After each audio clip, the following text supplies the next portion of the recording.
One of the most humbling moments in any man's life is when you realize you are your own biggest hater after all. A lot of us seem to have this idea that the things that are stopping us from getting the things we want out of life and becoming the type of person we want all have to do with things outside of ourselves. Maybe we were born in the wrong generation. Maybe we were born in the wrong country even. Maybe we have the wrong genetics. Maybe women these days are just so bad and they're awful. Or maybe, our parents just fucked us over. Wherever it is, whatever bullshit excuse it is. A lot of us seem to believe that the reason we aren't who we want to be and why we don't have the things we want, has nothing to do with ourselves. And this is the biggest lie we tell ourselves. Because the main reason why we don't have the things we want and why we're not who we want to be is because we don't believe that we deserve to have these things or to be these people. And let me explain to you why I know this. Because I've been you. I remember what it was like to have a mind full of doubts, to have a mind full of hatred towards myself, to have a mind full of shame. I used to be one of those people that would always expect the worst to happen. And there would be a part of me that was kind of satisfied when it did. And that was a part of myself I really had to look at and really acknowledge. That one thing right there, that is what was keeping me stuck. That I was literally manifesting my own downfall to prove myself right, to make myself feel smart, to make it seem like I knew more than I did. Because let's be honest, it's easy to be pessimistic. It's fucking easy to think the worst is going to happen. That is easy. What is difficult is to believe in your potential, to believe that there's a version of you who already has the things you want, to believe that you're capable of achieving things, and that's difficult. Because once you believe it's possible, now you've got to kind of hold yourself accountable, don't you? Now you've got to act differently. And that's the fear. You're afraid of change. Because you believe if you change, you lose control. You lose control of the outcomes that you hate so much, but they're familiar at least.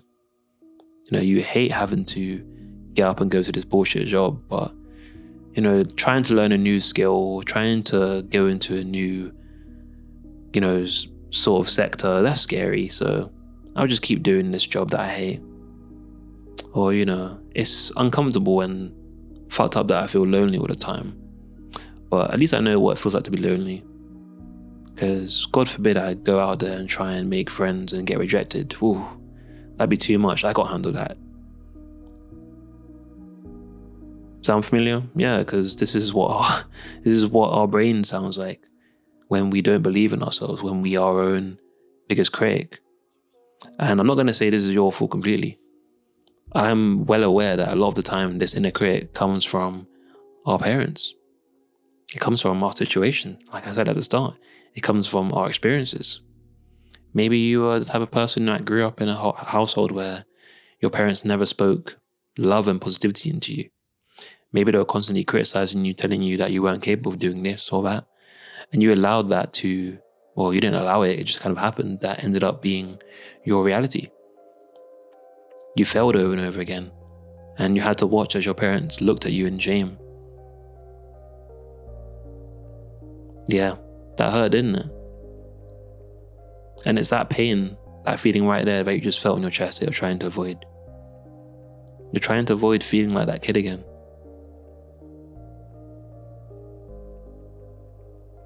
That is why you are still that kid. You're allowing that little kid to make the choices for you. You're allowing the experiences that you had 5, 10 plus years ago to dictate what you do with your life today. Because you're operating off the same energy. You're operating off the same belief system as that kid who had all these experiences. That is why life hasn't changed. Because life is clearly changing around you, right? Yet you stay the same. You still have the same belief systems. You still have the same thoughts. You still have the same opinions. Because you're afraid to let go. Now I'll tell you this. I understand why you don't want to let go. It's terrifying. It's scary to let go of control. It's scary to have new experiences. It's scary to literally almost have to kill a part of yourself or die. Because that is what has to happen in order for you to have this new life that you want. That's filled with joy, loving people, loving relationships. The part of you that's cynical, the part of you that doesn't believe you're worth it, the part of you that doesn't believe that you can or you're even capable of love or being loved or being liked or even being accepted, that part has to die. They have to. But there's no space for that type of person or that type of energy in the life you want to live. But the one thing about it, that version of yourself, they're fucking resilient. They don't want to die. They're clinging onto you for dear life, like a parasite. And you have to make the tough decision to rid your body of it completely. And by that means you have to become a whole new person. Yep. A person with a whole new set of beliefs. And that all starts with your thoughts. You're going to have to think differently. You're going to have to be more open-minded than you've ever been. Because you're going to have to start being open-minded to being proven wrong. Ooh, scary. You're going to have to be more open-minded to maybe allowing the world to surprise you, allowing people to surprise you. You've had this cynical nature about you because you've been let down a lot. People have failed you a lot in the past. It's true. But you're allowing these experiences to define all your relationships. Because it's not a coincidence that you keep seeing this same cycle of person come into your life and leave, come into your life and leave, come into your life and leave. The only common denominator is you. And it's because there's something about you that attracts these type of people. There's something about you that attracts these type of people that just want to suck your energy. That just want to take and take and take and then ghost. There's a reason for it. There's a part of you that is comfortable with that type of relationship. There's a part of you that's comfortable with being used. There's a part of you that's comfortable with people not really being that invested in you. And it's all up here, the inner critic.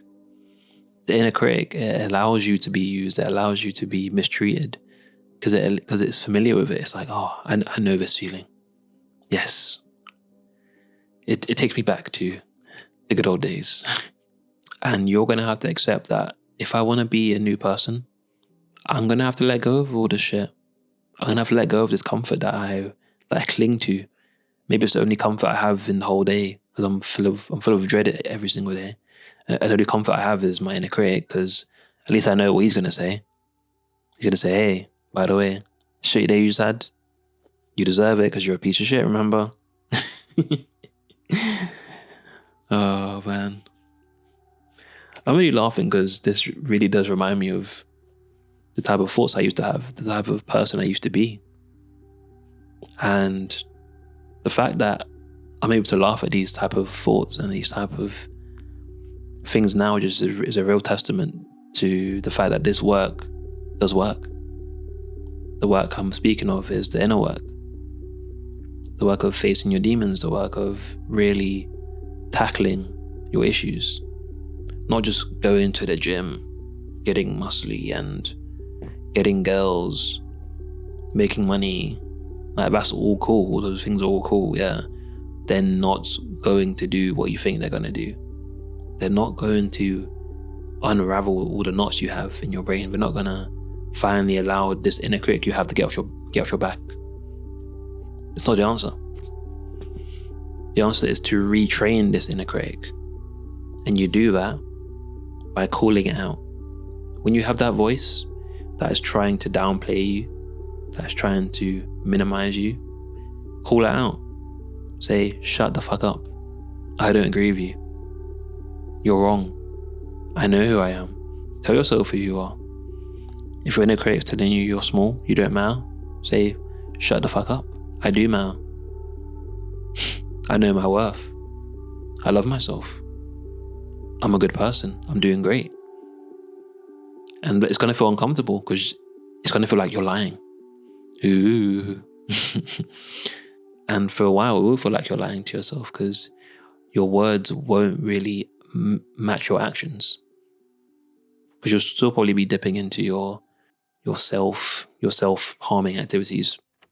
Not actual self-harm, but, the things that you don't want to keep doing, but you keep doing.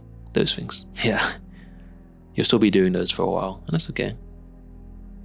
As long as your inner critic, you're actually calling it out when it's trying to reintroduce this brainwashing into you. Because eventually what happens is actually pretty crazy. The more that you call it out, the quieter it gets. And slowly it gets quieter and quieter until it gets replaced. And it gets replaced by a more friendly voice, a voice that is on your side, a voice that is saying, yeah, go talk to that person. Why not? Go and do that thing. Go and start that business. Go and do that. Like, try this stuff. Why not? This is your life. Go do that stuff. And that's the voice I have now. This voice is constantly forcing me almost to push my boundaries. Go do this thing. Go try that thing. Because I'm no longer afraid. I'm no longer allowing myself to live just based off fear.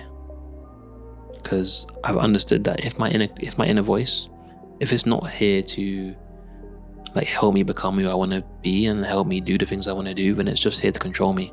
And it's just here to remind me of who I don't want to be. Simple as that. I have a mission. I do want to open the eyes of more people around the world about just how powerful we all are. And how, although a lot of us sometimes feel small, we feel out of control, we feel powerless, we're not. So if you feel like someone would benefit from this video, send it to them. Do them a little favor. Because you'll be doing me a favor as well. This is how we grow this channel, man. Got to send it to the people we love and care about and hope that they find some value in it, because that's what I do it for. To help all the regular people out there, man. The people that don't know what they're doing, who feel a bit lost, because that was me. So yeah, thank you. I'm always grateful. And keep turning your pain into purpose. Peace.